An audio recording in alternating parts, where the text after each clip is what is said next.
Russia is shamefully fleeing from Syria, footage of the Kremlin withdrawing equipment from its military bases has already spread around the world.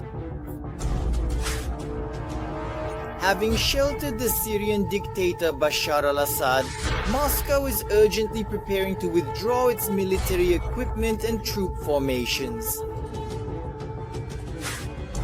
But what was Russia doing in Syria in the first place? How did its troops end up on another continent? What goals were pursued by the Kremlin and what was achieved? How many soldiers did Putin station there and how many Russians died defending Assad's regime? We will tell you about this right now in Arsenal.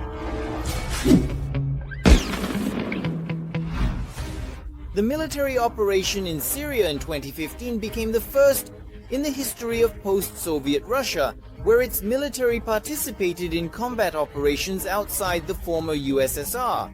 At the very beginning of the campaign, it was unclear whether the Russian Federation could have a significant impact on the situation in the region.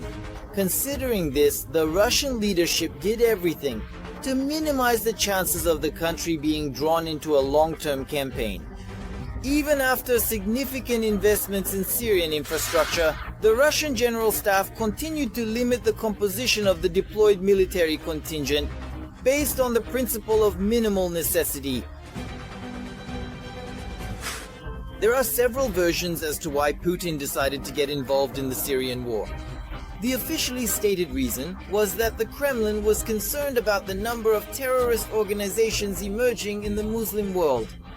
And it was only a matter of time before this trend reached regions under Russian control, like Kazakhstan. Therefore, it was decided to strike before this tumor could grow. Russian propaganda was never able to clearly explain the motives for Russia's involvement in this very complex war, either domestically or abroad. Another popular version, which was promoted for a long time by the resource Russia Today, was the fight against terrorism within Russia. The Kremlin estimated that among those fighting against the Syrian regime, there were about 4,500 Russians and more than 5,000 citizens of the former USSR. Putin decided that all of them, having been trained by militants, could come to Russia and carry out terrorist attacks in the name of radical Muslim movements. The third assumption, Russia chose Syria as a testing ground for training its military officers, testing, and most importantly, advertising domestic military equipment. This version sounds particularly convincing. Having not achieved the desired outcome in Donbass in Ukraine in 2014, with a tarnished reputation, the second army in the world decided to now definitively show who is in charge, choosing as opponents this time not the army of a European country, but Syrian tribes. The first airstrikes on Syrian territory by Russian aerospace forces aircraft were carried out on September 30th, 2015. The actions of the Russian aviation allowed the situation to be turned in favor of the Syrian government and to push back the armed opposition and terrorists. Within a week, Assad's troops were able to go on the counter-offensive. At the same time, Russia used the already familiar tactics from the Ukrainian war. Strikes with Kh-5P-55 and Kh-101 cruise missiles. In less than 3 months, Russian aviation conducted 5,000 combat sorties, and by March of the following year, 2016, more than 9,000. During this time, other branches of the military also joined the operation. Our armed forces and defense industry enterprises demonstrated the growing power of the Russian Army and Navy and the high combat readiness of units and formations. Pilots, sailors, special operations forces, intelligence, military personnel of command and supply bodies, military police, medical service, sappers, and advisors in the combat ranks of the Syrian army displayed the best qualities of the Russian soldier. At the same time, analysts point to another quite likely reason for Russia's presence in Syria. Before Moscow's arrival, the government army was suffering a complete collapse there. Fighting was taking place in the major cities of Aleppo and Damascus, and the military, along with Bashar al-Assad, were effectively pushed back to the western coast of the country. For anyone who would have helped the dictator stay in power at that time, Assad became a literal blood debtor. And such relationships, as we know, Putin especially likes. The Kremlin benefits from Bashar al-Assad because his own life, as well as the life of his Alawite clan, depends on the Russian army. Under such conditions, the Syrian dictator can agree to any terms set by the Kremlin, which he, in fact, does. Russia acquired the Khmeimim military air base.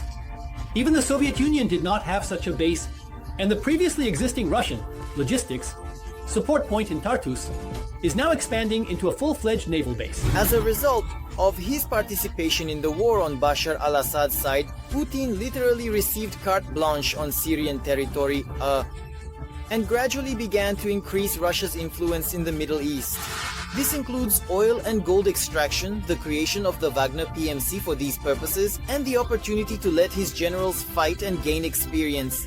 By the way, literally all the Russian commanders who are well known today went through the Syrian campaign. Surovikin, Lapin, Dvornikov, Kartapolov, Serdyukov. They all participated in the attacks on Syria.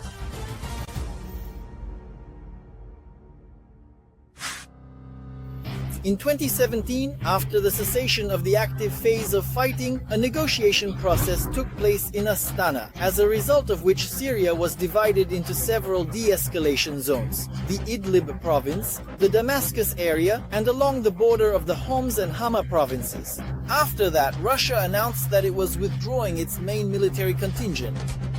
I ordered the Minister of Defense and the Chief of the General Staff to begin the withdrawal of the Russian troop grouping to their permanent deployment locations. However, this was just a usual show for the West. Putin had no intention of leaving Syria. Having at his disposal naval and air military bases, Russia concentrated dozens of ships and aircraft there. This is how Moscow saw its role in global geopolitics. The Russian Center for Reconciliation of Opposing Sides continues to operate in Syria. 2 permanent bases have been established and will continue to operate in Tartus and here in Khmeimim. Since then, these bases have regularly rotated Russian military personnel who, up until 2024, helped Assad fight his opponents, supported him with military components, and as a result, propagandists gained the opportunity to boast about Russia's influence in the East. However, December 2024 showed that the rumors about the invincibility of the Russian contingent in Syria were greatly exaggerated.